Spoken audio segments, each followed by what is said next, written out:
ahorita relacionados con qué fue lo que ocurrió antes de poder establecer el modelo que actualmente conocemos como modelo del átomo, ¿no? Entonces, para poder hablar de ese modelo actual del átomo, vamos a revisar algunas cosas como son el modelo atómico de Bohr, vamos a hablar de espectroscopía y aquí en esa parte de espectroscopía vamos a hablar de Maxwell, vamos a hablar del efecto fotoeléctrico, de las clases de espectros electromagnéticos. Vamos a hablar acerca de la teoría cuántica de Max Planck, la energía, la teoría de la energía de Albert Einstein, el modelo mecánico cuántico de la materia. Aquí vamos a hablar entonces de Luis de Broglie y vamos a cerrar con el principio de la incertidumbre de Heisenberg y el modelo actual del átomo de Erwin Schrödinger que ya habíamos trabajado en alguna oportunidad, ¿no? Vamos a iniciar por esta parte que es lo relacionado con los antecedentes al modelo actual y vamos a recordar nuevamente lo que hemos visto en en el modelo de Bohr.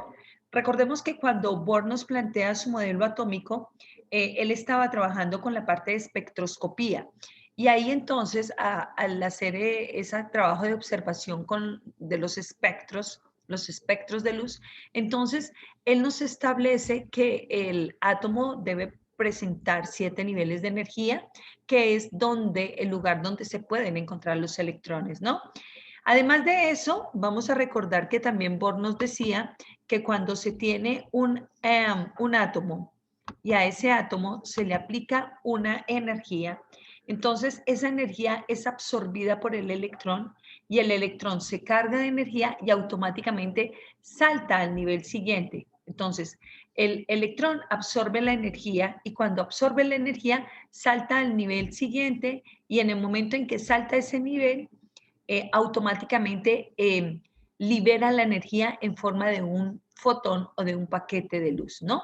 Entonces, esa es la forma como nos explica Niels Bohr que vienen a trabajar los electrones directamente en el átomo, ¿no? No olvidemos que aunque los electrones estén en cada nivel de energía, siempre están girando, ¿no? Pero cuando se le aplica un flujo de energía, él se carga de energía, absorbe la energía, se carga, salta al nivel siguiente, emite o produce, libera un fotón, emite esa energía en forma de fotón y vuelve a su nivel inicial, ¿no?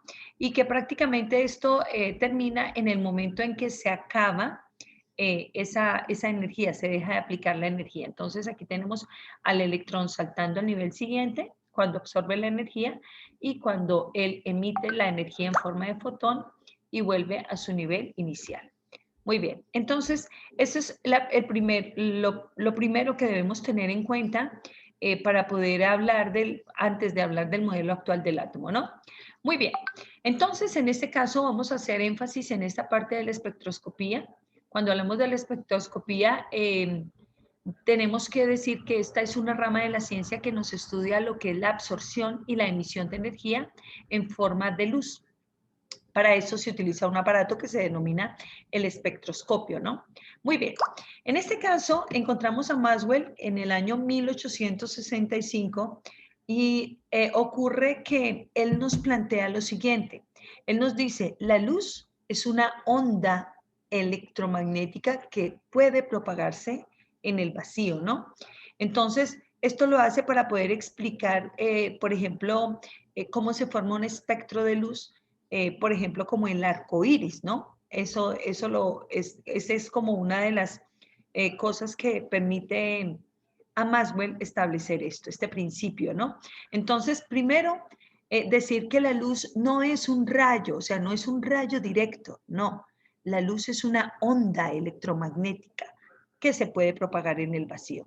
Y esto también lo hace para poder explicar este punto que es lo relacionado con el efecto fotoeléctrico. Cuando hablamos nosotros del efecto fotoeléctrico, este nos explica lo que es la dualidad onda-partícula. Vamos a ver qué es. ¿En qué consiste primero la experiencia para poder explicar el efecto fotoeléctrico? Vamos a imaginar esto es una placa metálica. Esta placa metálica tiene un ánodo y tiene un cátodo, ¿no? Si se ilumina esta onda metálica, esta placa metálica con una lámpara, Entonces, ¿qué ocurre acá? Aquí viene a ocurrir algo importante. Primero, la luz no va a viajar en forma de rayo directo, sino que este viaja en forma de ondas. Nosotros normalmente conocemos que el sonido viaja en ondas, pues la luz también no se propaga solamente como un rayo, sino que viaja en forma de ondas.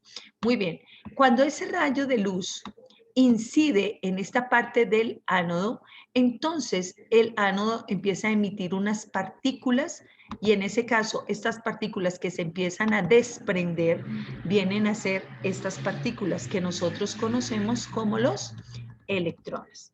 Entonces empiezan a desprenderse los electrones y empiezan a viajar desde el ánodo hacia el cátodo. ¿Listo? Entonces, esto nos explica la dualidad onda-partícula. ¿Qué es la dualidad onda-partícula? Que la luz en este punto puede tener un comportamiento como onda, pero en el momento en que ayuda al desprendimiento de partículas, entonces se puede comportar como partícula. Esa es la dualidad onda-partícula. Entonces, en ese caso, la dualidad onda-partícula es decir que la luz puede tener un doble comportamiento, se puede comportar como onda o como partícula, ¿listo? Muy bien. ¿Qué ocurre aquí en ese caso? Depende del color de la luz, es el movimiento de los electrones. Entonces, cuando sobre la placa metálica hacemos incidir un haz de luz, por ejemplo, de color azul, los electrones que se desprenden tienen mayor energía.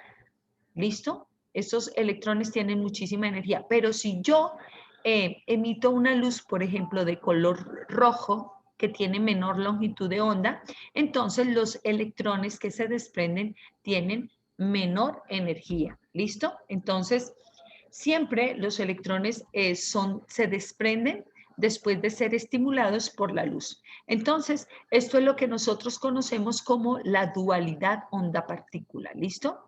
Entonces, que la luz se puede comportar como onda y como partícula, ¿no? Y esto se puede explicar a través de que es el efecto fotoeléctrico.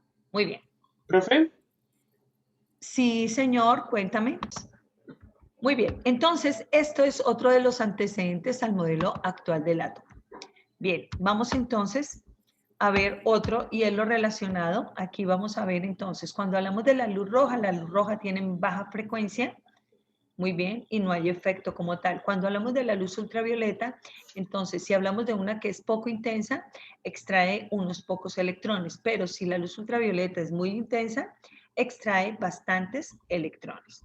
Muy bien, aquí vemos en esta parte del espectro electromagnético como un punto de comparación entre las diferentes longitudes de ondas y qué podemos encontrar en esas diferentes longitudes de onda, ¿no? Entonces aquí hablamos que hay unas de menor frecuencia cuando hablamos, por ejemplo, de las líneas eléctricas, las torres de radio, FM y AM, muy bien, los hornos microondas, pero también encontramos unas que son de mayor longitud de onda, que son la de la luz solar, la de los rayos X, las fuentes radioactivas, en fin, ¿no? Entonces, las ondas de alta frecuencia son más energéticas, como los rayos gamma o los rayos ultravioleta, ¿no? Y las ondas de baja frecuencia y poca energía son como las ondas de radio o las ondas de los microondas, ¿no? Muy bien.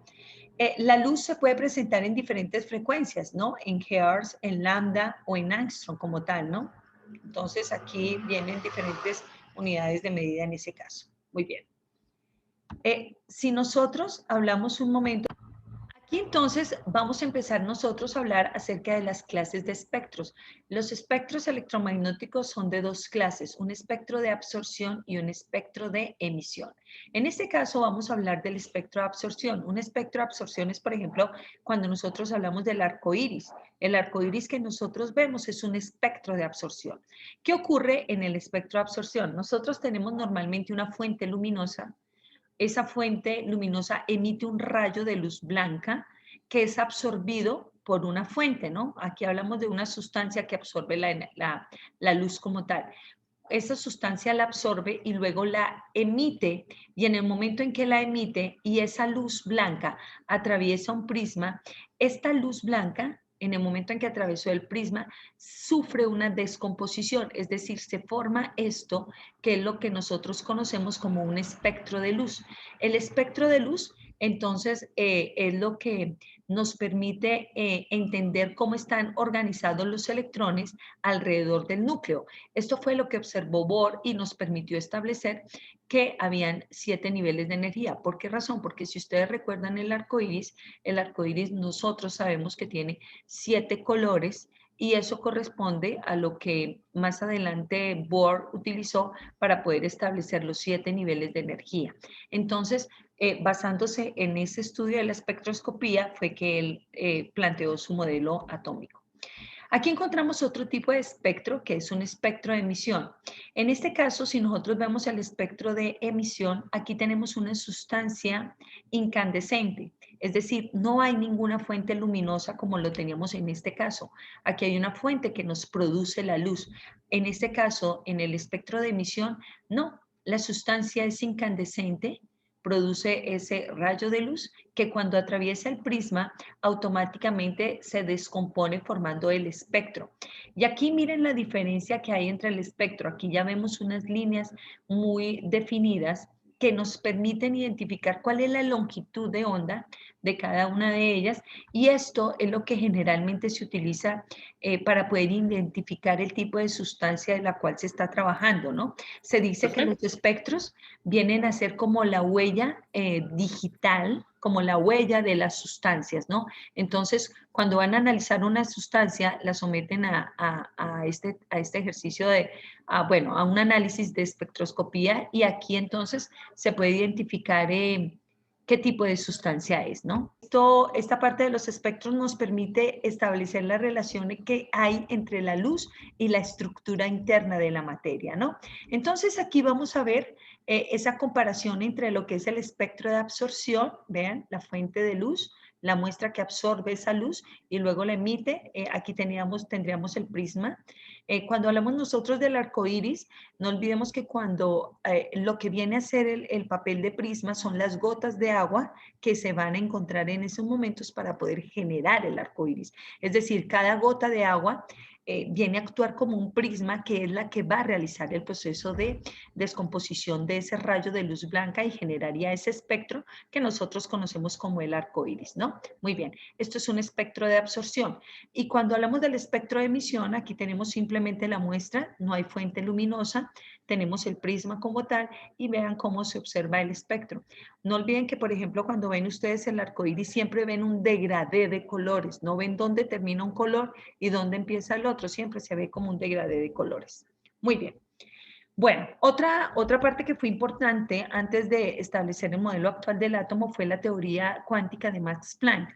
Max Planck es un físico alemán que nos establece una teoría, primero sostiene que la energía radiante generada por cualquier tipo de sistema vibratorio nunca va a estar de manera continua, sino que va a ser emitida esa energía siempre se va a emitir en pequeños paquetes y a los cuales él denominó cuantos. ¿Cuántos? ¿Un cuanto qué es según Max Planck? Un cuanto es un paquete de energía. Entonces, él propone que la radiación emitida o absorbida por los cuerpos calientes no se presentan en forma continua, sino en forma de pequeñas cantidades de energía llamados cuantos.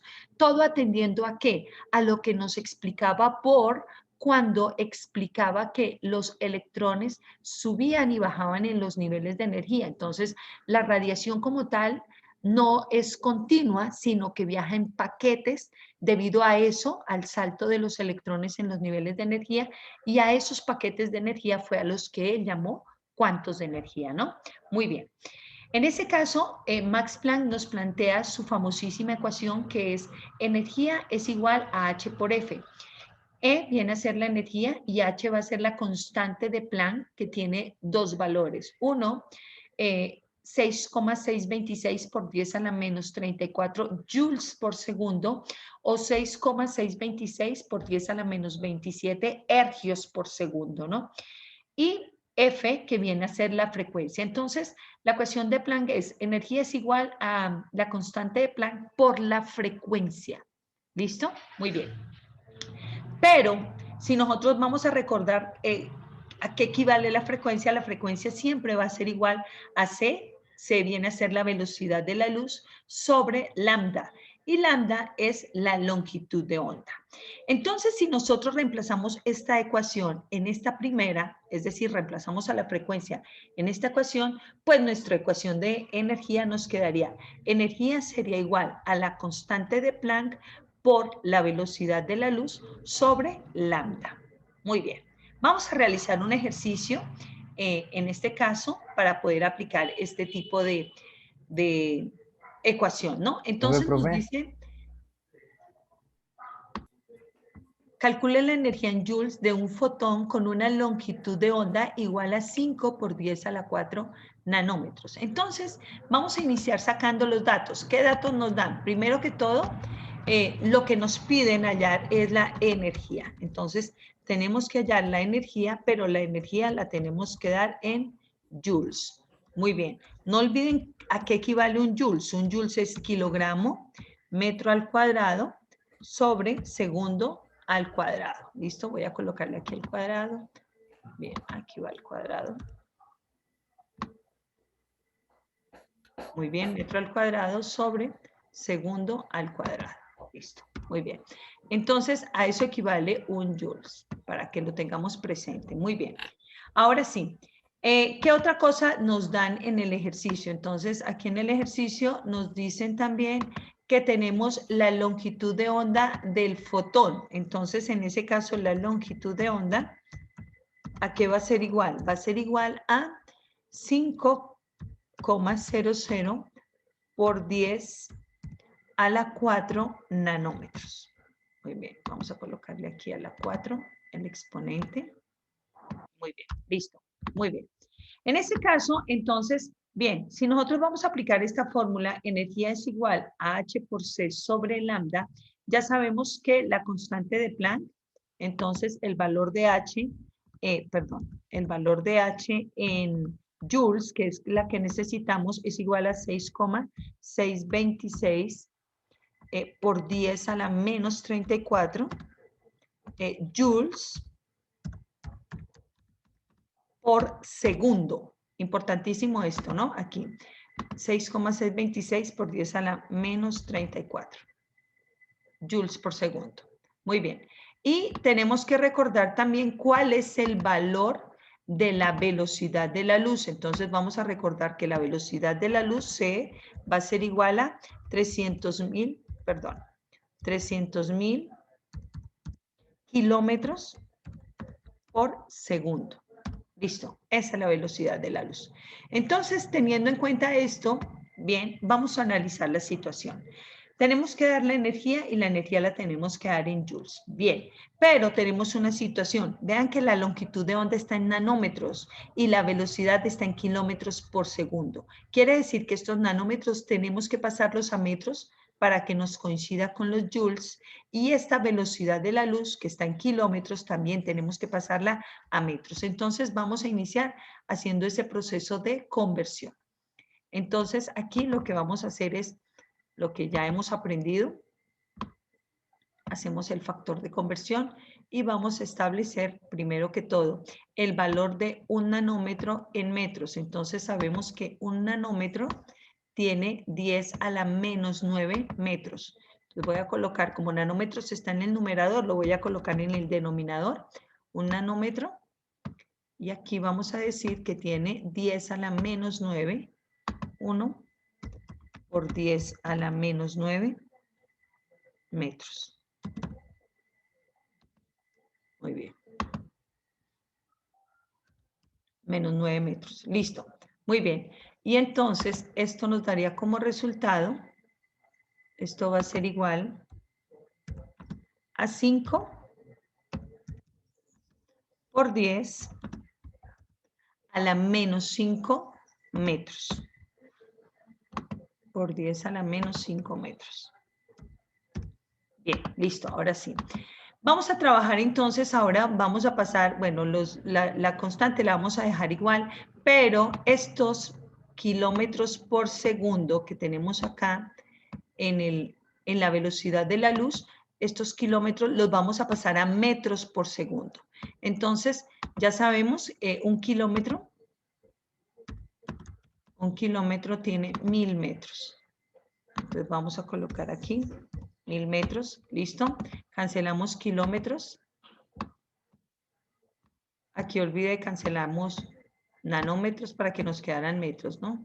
Y esto va a ser igual a 3 por 10 a la 8 metros por segundo.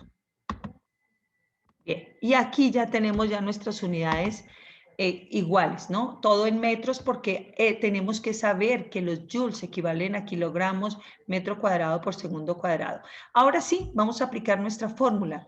Entonces vamos a revisar aquí, aplicamos la fórmula, entonces decimos que la energía, vamos a reemplazar, la energía en este caso va a ser igual a la constante de Planck, que es 6,626 por 10 a la menos 34 joules. Yo les recomiendo que siempre me coloquen las unidades joules por segundo por la velocidad de la luz, que es 3 por 10 a la 8. Ya les voy a colocar los exponentes. Metros por segundo. Voy a colocarle los exponentes, entonces, ok, joules por 10 a la menos 34. ¿Profe? Muy bien, regálame un segundo, sí señor. Y aquí por 10 a la 8. Listo, vamos a ver. Todo esto, entonces lo dividimos entre la longitud de onda, que en este caso sabíamos que era 5 por 10 a la menos 5 metros. Muy bien, aquí es donde quiero que me presten muchísima atención. ¿Por qué razón? Porque quiero que empiecen a observar el trabajo con las unidades de medida. ¿Listo? Para que sepan de una vez qué tienen, qué les falta, que ya no necesitamos. Entonces, metros con metros se van. Aquí como son joules por segundo, estos segundos se van con estos segundos y automáticamente ya nos queda directamente lo que es los joules solitos, que es el valor de la energía. En ese caso vamos a decir nosotros que la energía va a ser igual. Aquí en ese caso entonces la energía nos daría 3,98 por 10 a la menos 21 joules. Joules. 10 a la menos 21. Aquí vamos a colocarle el exponente menos 21. Perfecto. Y ese sería el valor de nuestra energía. Muy bien, 3,98 por 10 a la menos 21 joules. Muy bien. Vamos en este caso, vamos a imaginar que tenemos que hallar la frecuencia, ¿no? Entonces, vamos a suponer que también nos pidieron la frecuencia. Entonces, voy a escribir aquí... vamos a escribir acá, perdón, un segundo. Vamos a imaginar entonces que vamos a hallar la frecuencia. Entonces, vamos a escribir la fórmula. E es igual, bueno, para hallar frecuencia. Frecuencia. Muy bien. Entonces, hay dos formas. Yo puedo decir que F va a ser igual a C, que es la velocidad de la luz, dividido entre la longitud de onda. Entre lambda, ¿no? Bueno, se divide entre la longitud de onda o lambda. Muy bien, en ese caso, entonces, vamos a hallar F. Lo puedo hacer con esta o puedo trabajarla directamente con la energía, pero voy a trabajarla con esta. Entonces, aquí vamos a tomar ese 3 por 10 a la 8 metros por segundo. Muy bien, esto quiero que lo vean para que empiecen a notar cómo es el procedimiento. Y esto lo dividimos entre la longitud de onda, que en ese caso decimos que es 5 por 10 a la menos 5. A la menos 5 metros. Bien, voy a bajarlo un poquitico más. ¿Profe? Regálame un segundo. Ya, regálame un segundito. Por 10 a la menos 5 metros. Bien, a la menos 5. Bien. Cancelamos nosotros los metros y vean que los segundos me quedan en el denominador. ¿Listo? Entonces vamos a dividir perdón, aquí olvidé colocarles 3 por 10 a la 8. Profe, el 3 segundo por quedó fue en 10 el a la 8. numerador, ¿no? En este caso, entonces, cancelamos metros con metros y decimos que la frecuencia va a ser igual a 6 por 10 a la 12 por 10 a la 12. Y como los segundos, aquí cancelamos los metros y los segundos están en el denominador, entonces decimos que es o sobre segundos o lo podemos establecer como segundos a la menos 1. Esta es la forma de poder escribir el símbolo de la frecuencia. Entonces sería, la frecuencia es igual a 6 por 10 a la 12 segundos a la menos 1 o 6 por 10 a la 12 y colocan sobre segundos. Lo correcto es dejarlo con segundos a la menos 1. Bueno, entonces ya trabajando nosotros con la energía de la teoría cuántica de Max Planck, vamos a empezar a hablar de la teoría de Albert Einstein. Entonces, ¿qué ocurre con Albert Einstein? Albert Einstein generalmente, bueno, él parte de la teoría que nos plantea Max Planck y también parte del efecto fotoeléctrico, o sea, de esa explicación de la dualidad onda-partícula en el efecto fotoeléctrico. Entonces, basándose en esto, Albert Einstein nos sugiere la siguiente situación. Él plantea que la luz también, al igual que la energía, la luz también puede viajar en paquetes de energía y a los cuales él denominó fotones. Entonces él dice, toda energía emitida por una fuente radiante está cuantizada en pequeños paquetes y esos pequeños paquetes fue a los que él denominó fotones. Entonces establece aquí la famosísima ecuación de Albert Einstein, que es energía es igual a masa por la velocidad de la luz al cuadrado. ¿Por qué razón? Vean que aquí él ya nos está hablando de masa. Y cuando nosotros hablamos del efecto fotoeléctrico, estábamos diciendo que el efecto fotoeléctrico nos explica la dualidad onda-partícula, es decir, que puede tener un comportamiento como onda o como partícula. Cuando nos plantea la ecuación, Max Planck nos habla de longitud de onda, es decir, ese comportamiento de la energía como onda. Y en este momento, entonces, ya tenemos a Albert Einstein diciéndonos bien, la luz viene también en paquetes llamados fotones y aquí ya vamos a hablar de la masa. Entonces, aquí nos plantea esta ecuación que nos dice, la energía es igual a la masa por la velocidad de la luz al cuadrado. Muy bien. En ese caso, vamos a realizar el siguiente ejercicio. Aquí nos plantea el ejercicio lo siguiente. Dice, ¿cuál es la energía en joules de un átomo de magnesio? Bien, vamos a realizar ese ejercicio. ¿Cómo sería entonces? Vamos a ver, primero que todo, me voy a ir aquí a la pizarra. Muy bien. ¿Cuál es la energía en joules de un átomo de magnesio? Aquí me hacen el favor, vamos a revisar en la tabla periódica el magnesio como tal. Y van a ubicarme la masa del magnesio. La energía es lo que vamos a hallar, la vamos a dar en joules. Muy bien, y vamos a decir que tenemos un átomo de magnesio. Cuando nosotros revisamos nuestra tabla periódica, vamos a notar que el magnesio tiene una masa de 24 gramos.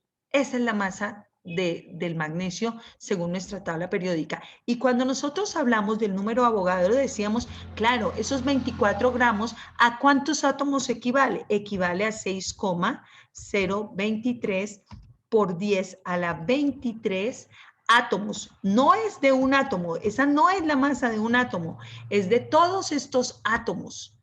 Entonces, esos 24 gramos que tiene el magnesio en la tabla periódica es la masa de 6,023 por 10 a la 23 átomos. Entonces, lo primero que vamos a hacer es hallar la masa de un solo átomo. Entonces, aquí vamos a empezar nosotros a realizar ese factor de conversión.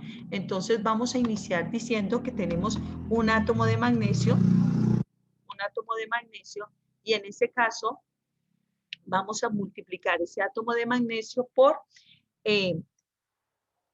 la masa que en ese caso serían los 24 gramos que tiene el magnesio, pero esos 24 gramos, esa es la equivalencia, es lo que me equivale a 6,023 por 10 a la 23 átomos, para poder cancelar átomos con átomos, ¿no? Listo. Vamos a colocar eso aquí en el paréntesis. Bien, voy a colocarle aquí el signo de división. Ok, vamos a revisar aquí. Listo, dividido. Y aquí le voy a colocar el 23. Listo. Por 10 a la 23. Listo, vamos aquí. Ahora sí, aquí abrimos nuestro paréntesis y cancelamos átomos con átomos. Listo. Ahora sí, vamos a saber cuál es la masa inicialmente de un átomo de magnesio. Y en ese caso decimos que un átomo de magnesio tiene una masa de 3,98 por 10 a la menos 23. Entonces, esto va a ser igual a 3,98 por 10 a la menos 23, ¿qué? Gramos. Por 10 a la menos 23 gramos. Entonces, esta es la masa de un solo átomo de magnesio. Este valor que tenemos acá. Entonces, ahora sí, ya sabiendo cuál es la masa de un átomo de magnesio, entonces ya podemos hallar la energía según la ecuación de Albert Einstein, de un átomo de magnesio, ¿no? Porque cada átomo de cada elemento tienen un valor diferente. Entonces, ahora sí decimos que la energía va a ser igual a la masa por la velocidad de la luz al cuadrado. No olviden que esta velocidad de la luz debe ir al cuadrado. Muy bien. Ahora sí, vamos a ver, hallar el valor de la energía. Energía sería igual a la masa de un átomo, que es 3,98 por 10 a la menos 23 gramos, por 10 a la menos 23 gramos. Y esto lo vamos a multiplicar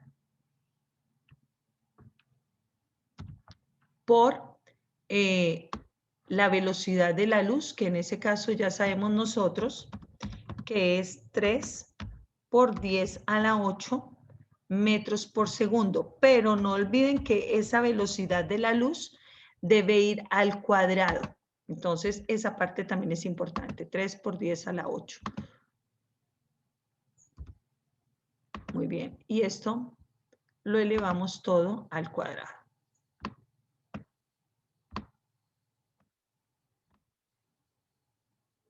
Muy bien. Listo. Y ahí ya podemos nosotros hallar el valor de nuestra energía. Entonces tomamos esos 3,98 por, 3,98 por 10 a la menos 23 y lo multiplicamos por 3, por la velocidad de la luz elevada al cuadrado, y esto nos daría un total de 3,58 por 10 a la menos 6. 3,58, la energía sería igual a 3,58 por 10 a la menos 6. Y vamos a ver cuáles son las unidades que me quedan. Vea que las unidades aquí no me están cuadrando. 3,58 por 10 a la menos 6, ¿qué? Gramos, metros al cuadrado por segundo al cuadrado. Y aquí es donde es importante que ustedes empiecen a notar qué es lo que deben hacer, porque aquí yo todavía no tengo los joules. ¿Listo? Aquí 3,58 por 10 a la menos 6. Perdón. A la menos 6. Ahora sí. Vean que Ahí esos gramos se convierten a kilogramos, ¿no? claro, entonces estos gramos los vamos a pasar a kilogramos para que ahora sí nos queden en joules. 3,58 por 10 a la menos 6 gramos por metro al cuadrado por segundo al cuadrado. Ahora sí, entonces vamos a multiplicar todo esto nuevamente. Ok, sabemos que en un kilogramo tenemos 1000 gramos o 10 a la 3, ¿listo? Y ahí en ese caso, perdón, vamos a ver aquí. Entonces, simplemente lo que vamos a hacer es colocar aquí que 1 kilogramo hacemos el proceso de la conversión. Vea que todo el tiempo estamos haciendo conversión de unidades de medida. 1 kilogramo, es importante que ustedes se vayan dando cuenta de todo esto a medida que van realizando el ejercicio. Por eso es tan importante siempre colocar las unidades de medida. Y aquí entonces decimos que el valor de la energía, en ese caso, en realidad, va a ser igual a 3,58 por 10 a la menos 9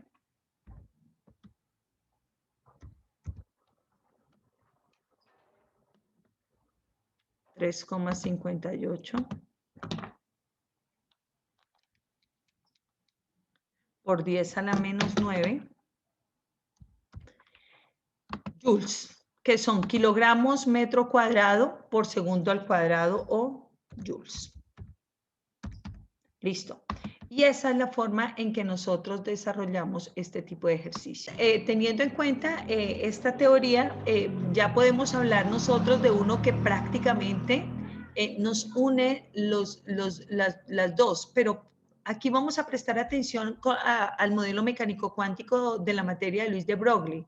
Luis de Broglie analiza lo que nos dice que la materia puede tener, que la luz puede tener un comportamiento como onda y como partícula, es decir, lo del efecto fotoeléctrico o la dualidad onda-partícula, ¿no? La dualidad onda-partícula, vuelvo y le repito, nos decía que la luz puede tener un comportamiento como onda o como partícula. Entonces Luis de Broglie dice, bueno, si la luz se puede comportar como onda y como partícula, pues la materia también se puede comportar como onda y como partícula, ¿no? O sea, la materia cuando hablamos en términos de partículas subatómicas, ¿listo? Entonces, partículas subatómicas, un electrón, por ejemplo, ¿listo? Un electrón puede tener un comportamiento como onda o como partícula. Es decir, el electrón siempre va a estar en movimiento y como es tan rápido el movimiento, puede tener un comportamiento como onda, pero es una partícula. Entonces, esto solamente se puede aplicar a nivel subatómico. Entonces, ¿qué nos dice Luis de Broglie? Si M, que es la masa, es muy grande, entonces la longitud de onda nunca va a ser perceptible, es decir, no se va a poder medir para nada, no se puede percibir. Es decir, esto solamente ocurre a nivel subatómico. En nuestra realidad esto no ocurre. ¿Listo? Solamente a nivel subatómico. En las partículas subatómicas solamente podemos decir que las partículas se pueden comportar como onda y las partículas se pueden comportar como partícula, ¿no? O sea, pueden tener el doble comportamiento. Entonces, ¿qué nos dice? Que si M, que es la masa, es muy grande, muy elevada, la longitud de onda no va a ser medible, no se puede cuantificar. Pero si M, la masa, es muy pequeña, como por ejemplo en el caso de un electrón, la masa de un electrón es muy pequeña, la longitud de onda sí se puede medir. Ahí sí es cuantificable, ¿no?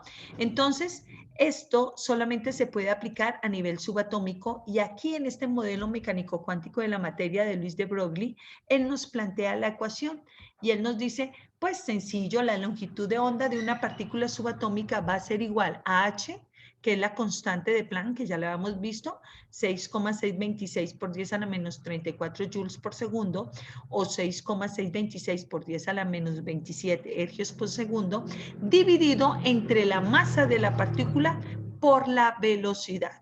Miren acá, esta ya no es la velocidad de la luz, esta ya es la velocidad de la partícula como tal.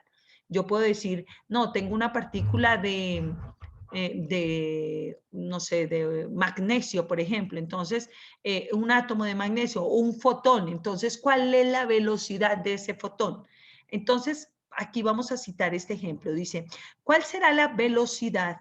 Ya no es velocidad de la luz, sino cuál es la velocidad en metros por segundo de una partícula que presenta una masa de 0,68 miligramos y la longitud de onda es de 4,97 por 10 a la 3 nanómetros. Vamos a aplicar entonces esa fórmula.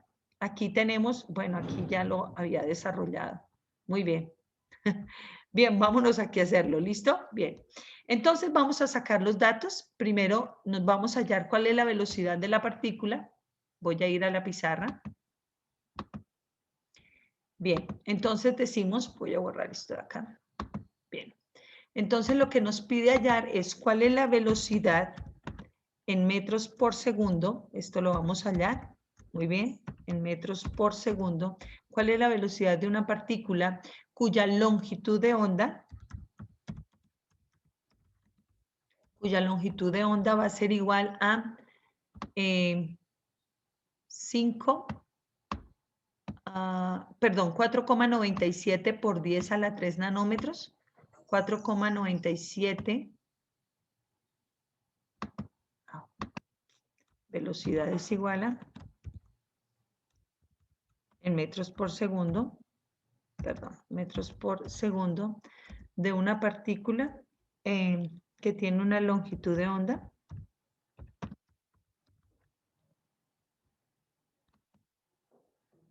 de 4,97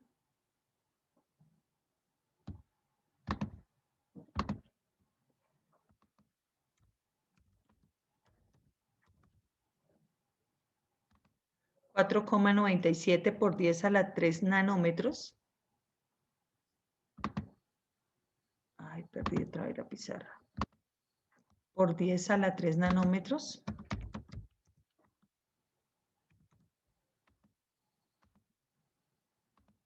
Por 10 a la 3 nanómetros. Y la masa es de 0,68 miligramos. Y la masa es de 0,68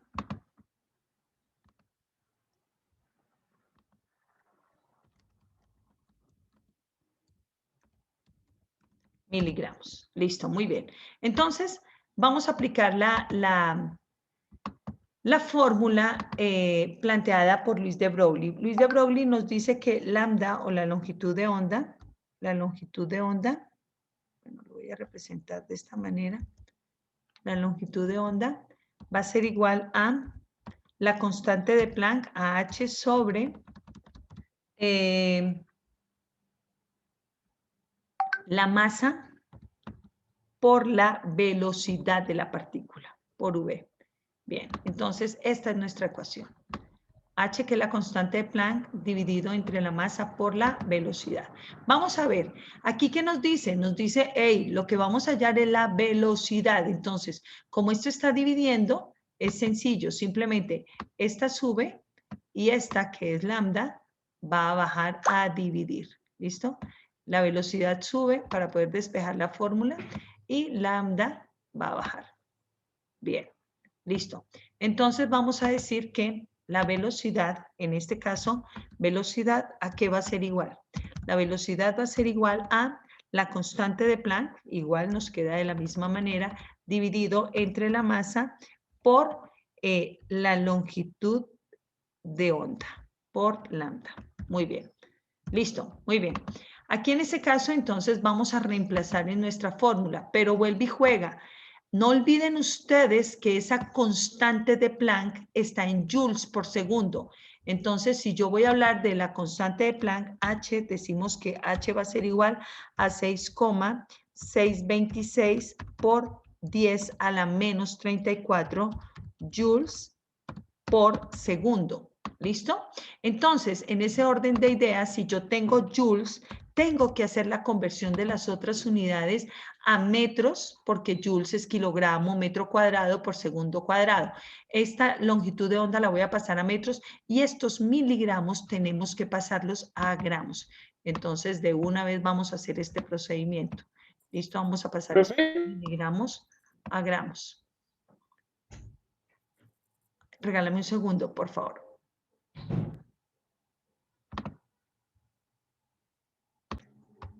Muy bien, aquí entonces vamos a recordar esta primera parte y la primera parte es que un joules, bien, vamos aquí a explicar aquí entonces un joule es igual a kilogramos metro al cuadrado por segundo al cuadrado. ¿Listo? Eso es importante, conocer cuáles son las unidades de los joules. Si hablamos de ergios, el ergio sería gramo, centímetro al cuadrado sobre segundo al cuadrado. Entonces, aquí vamos a decir que un gramo, para poder pasar esto a kilogramo, perdón, un gramo no, un kilogramo, porque tengo que pasarlo a kilogramos, un kilogramo, tengo 100.000, o sea, un kilogramo tiene 1.000 gramos, 1.000.000, perdón, y un gramo tiene 1.000 miligramos. Entonces, un kilogramo tiene 1.000.000 de miligramos. ¿Listo? Para que lo tengan presente. O 1 por 10 a la 6. Bien, voy a cancelar aquí miligramos con miligramos y ahí ya me quedarían los kilogramos. Listo. Bueno, aquí vamos a ver en este punto. Voy a hacerles aquí bien el diagrama de lambda. Vamos a tratar de hacerlo aquí, lambda. Ah, bueno, ya me lo regalaron aquí. Gracias. Profe, si quiere escriba en el teclado Alt y en el teclado numérico escribe el número 955. Al 955, gracias. Alt No, 955. Bien, sí señora. perfecto. Muchísimas gracias, Juan David. Listo, vamos a ver acá. Entonces, gracias. Ay,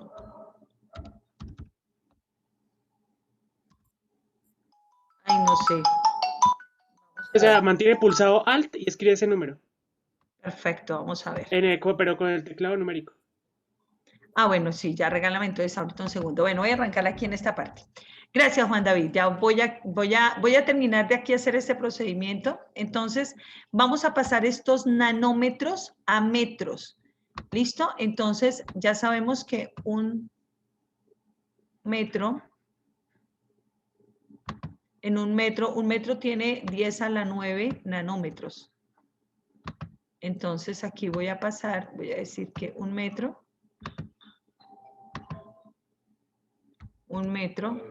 tiene 1 por 10 a la 9 nanómetros. 1 por 10 a la 9 nanómetros. Listo. Muy bien. Listo. Entonces, ahora sí, teniendo en cuenta esto, entonces vamos a pasar esto va, cancelamos nanómetros y esto nos quedaría igual a 4,97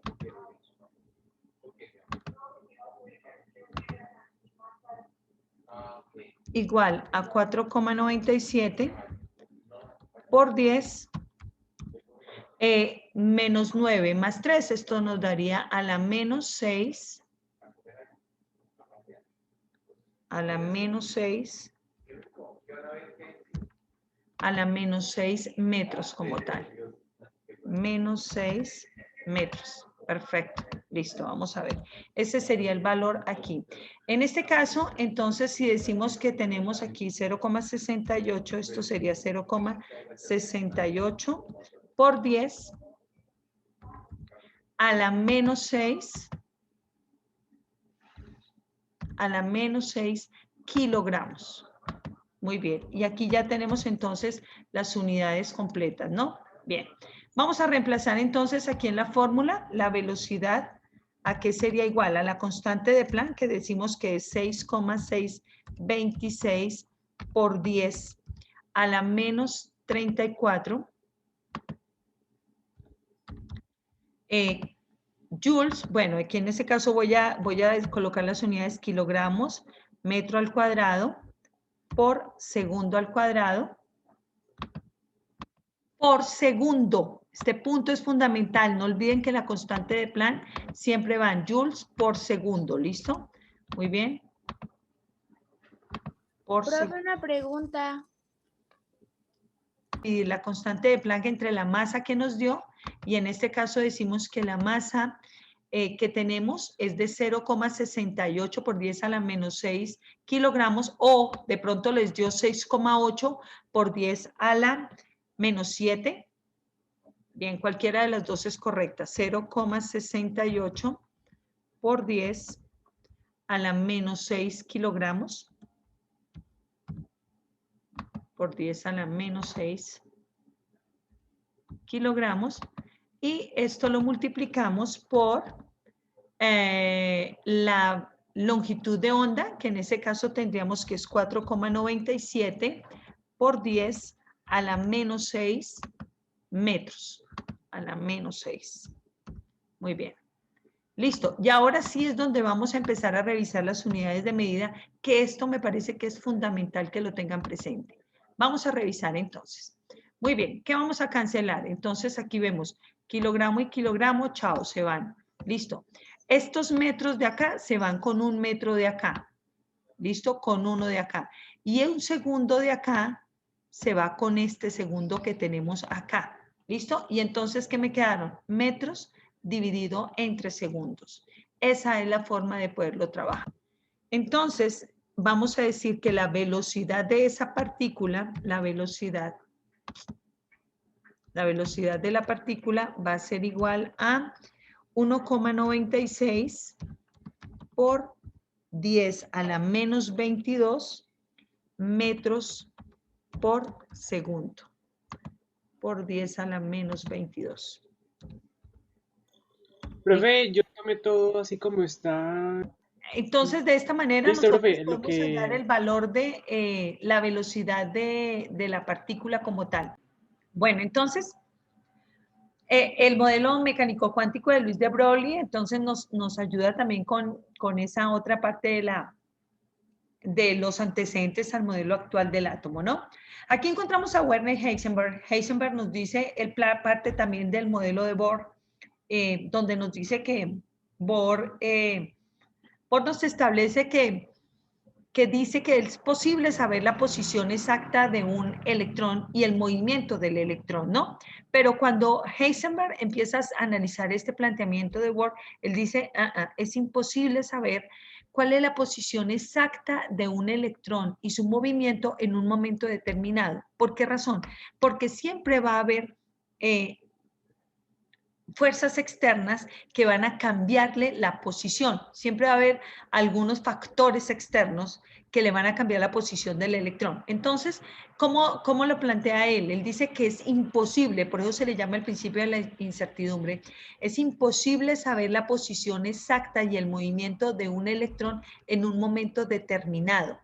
¿Por qué? Porque siempre va a haber factores externos que lo cambien. ¿Cuál es la razón a esta afirmación? Si nosotros hablamos de poder querer conocer dónde está un electrón en un momento determinado, tendríamos que coger un átomo y llevarlo a un microscopio. Si lo vamos a observar a través de un microscopio electrónico como tal, un microscopio electrónico generalmente tiene luz y tiene, bueno, tiene que tener energía, luz, para poder observar de pronto ese electrón. Y ya sabemos, según lo que nos dijo Bohr, qué ocurre con un electrón. Cuando un electrón recibe un rayo de luz o una carga de energía, automáticamente el electrón cambia de posición, salta. Entonces, por eso dice Heisenberg, nunca vamos a saber la posición exacta de un electrón y su movimiento. ¿Por qué? Porque siempre que vayamos a tratar de observarlo, va a haber factores como la luz que pueden afectarlo y cambiar su posición y su movimiento. Entonces, este es el principio de la incertidumbre de Werner Heisenberg. Ante esto que nos plantea Heisenberg, que no es posible saber la posición exacta y la velocidad de la partícula, entonces Schrödinger nos viene a plantear lo siguiente, que ya lo habíamos trabajado. Entonces, no podemos hallar exactamente ni la posición ni el movimiento de la partícula, pero podemos determinarlo en términos de probabilidad, donde probablemente podemos encontrar al electrón o a la partícula en un momento dado girando alrededor del núcleo. Y por esa razón es que Schrödinger nos plantea los 4 números cuánticos. Los 4 números cuánticos que son el principal, el azimutal, el spin y el magnético, ¿no? Entonces, aquí encontramos estos que son los números cuánticos que nos plantea Schrödinger, que es el número cuántico principal, que lo representamos con la letra N y nos va a representar al nivel de energía. Como el nivel de energía, los niveles de energía, según nos dice Bohr, son 1, 2, 3, 4, 5, 6 y 7, o K, L, M, N, O, P y Q. Entonces, este número cuántico principal nos va a representar el tamaño del átomo como tal y va a tener valores de 1, 2, 3, 4 dependiendo del nivel de energía en el cual se encuentre. El otro número cuántico lo denominamos azimutal y lo representamos con una L y este me va a representar el subnivel de energía. Este azimutal me va a determinar la forma del átomo, ¿no? En ese caso, como va a tener en cuenta el subnivel, Si están en el subnivel S, su valor va a ser de 0. Si está en el subnivel P o principal, su valor va a ser de 1. Si está en el subnivel D o difuso, su valor va a ser de 2. Y si está en el subnivel F o fundamental, su valor va a ser de 3. El número cuántico magnético lo representamos como un M sub L y es el que nos va a determinar la orientación del electrón en todo el espacio tridimensional. Aquí va a tener valores desde menos azimutal hasta más azimutal pasando por 0. Eso más adelante lo vamos a trabajar cuando empecemos a hacer los ejercicios. Y finalmente tenemos el último número cuántico que es el spin, que lo representamos como un MS. Y este nos va a representar el giro del electrón. Muy bien. Entonces, esto es parte de lo que nos dice Schrödinger frente a lo que es el modelo actual del átomo, ¿no? Entonces, ¿dónde probablemente podemos ubicar a un electrón en un átomo en un momento determinado? En este caso, la forma o el modelo actual del átomo es así. ¿Por qué? Porque se supone que en este punto estas ondas electrónicas es la que debemos al movimiento de los electrones en los niveles de energía. Entonces viene más o menos de esa manera. Así se vería el átomo a través de un microscopio electrónico. Y esta sería la forma geométrica de los orbitales. Entonces nosotros habíamos hablado de que habían niveles de energía y subniveles de energía, pero a la vez también cada subnivel tiene algo que se denominan los orbitales. Si hablamos de el nivel S, el subnivel S solamente tiene un orbital, ¿listo? Que tiene esta forma. Pero si hablamos de el subnivel P tiene 3 orbitales. Uno que denominamos PX, es decir, donde la nube electrónica va a estar aquí sobre el eje de X. Otro que es PY, donde la nube electrónica puede estar sobre el eje de las Y.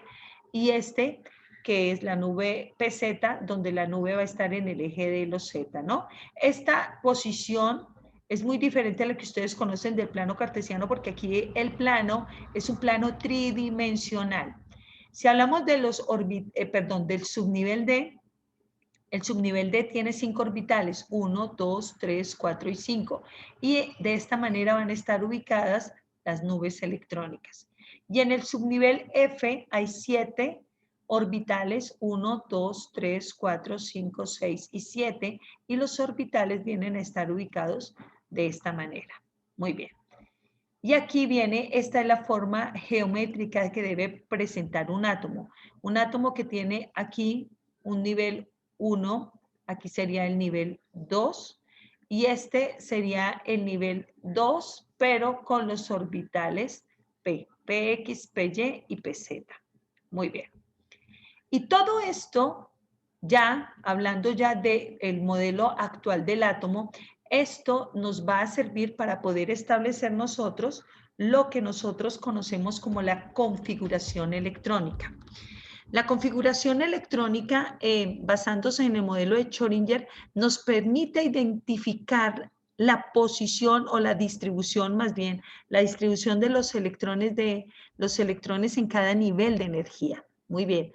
Y entonces, para esto nosotros tenemos este que es el diagrama de Müller, y el cual lo vamos a desarrollar de la siguiente manera. Les voy a explicar cómo se elabora el diagrama de Müller.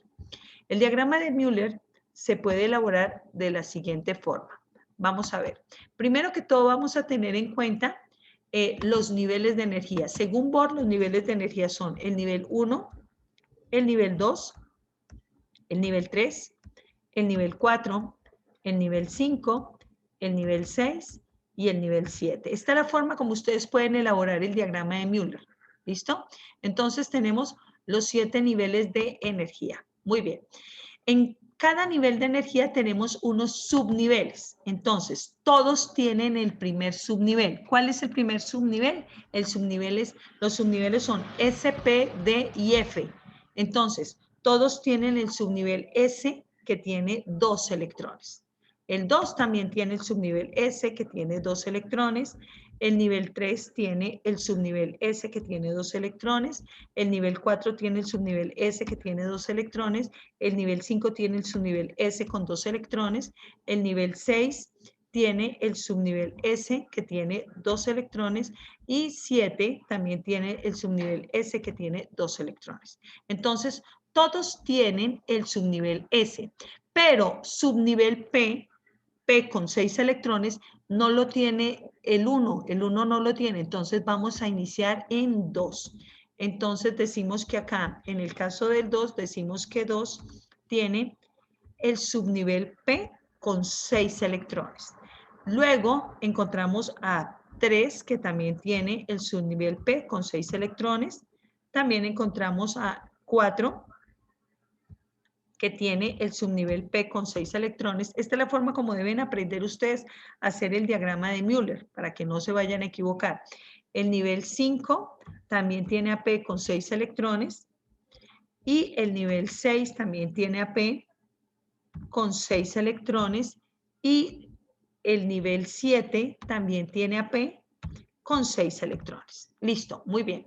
Ahora vamos con el nivel D. El nivel D no lo tiene 2, empezamos en 3. Entonces 3 tiene el nivel D, que tiene 10 electrones. Luego hablamos de 4. 4 también tiene el subnivel D, que tiene 10 electrones. El nivel 5 tiene también el subnivel D, que tiene 10 electrones.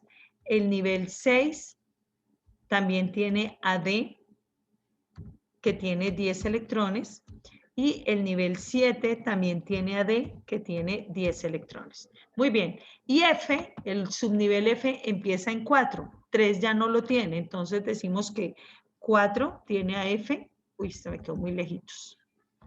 4 tiene a F con 14 electrones, 5 también tiene a F con 14 electrones, 6 también tiene a F con 14 electrones y 7 también tiene a F con 14 electrones. Listo.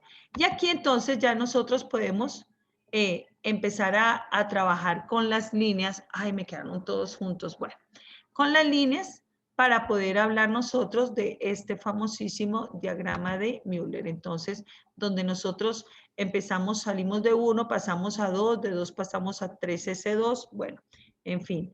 Y aquí voy a irme nuevamente a la presentación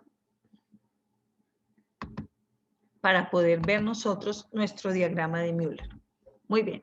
Este es el diagrama de Müller. Entonces, empezamos en 1S2, luego pasamos a 2S2, de 2S2 pasamos a 2P6, 3S2, 3P6, 4S2, bueno, en fin, ese es el orden, ¿no?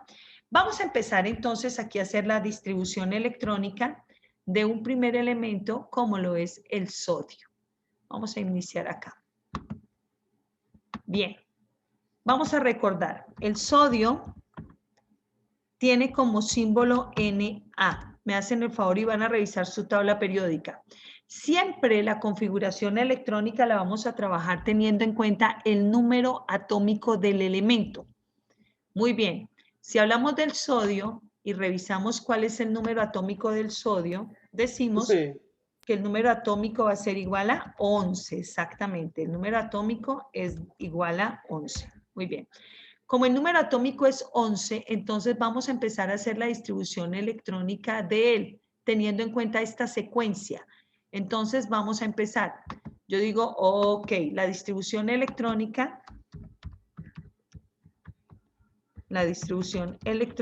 en ese caso sería, bien, vamos a empezar.